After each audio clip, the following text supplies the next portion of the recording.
భద్రాచలము పుణ్యక్షేత్రము అంతా రామమయం.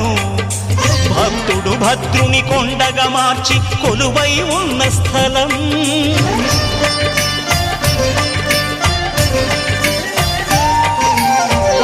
భక్తితో రామదాసు ఈ ఆలయమును కట్టించనయా. సీతారామ లక్ష్మణులకు ఆభరణములే చేయించనయా. పంచవటిని ఆ జానకి రాముల పర్ణశాల అదిగో. సీతారాములు జలకము దాటిన శేషతీర్థమదిగో. రామ భక్తితో నదిగా మారిన శబరి ఇదేనయ్యా.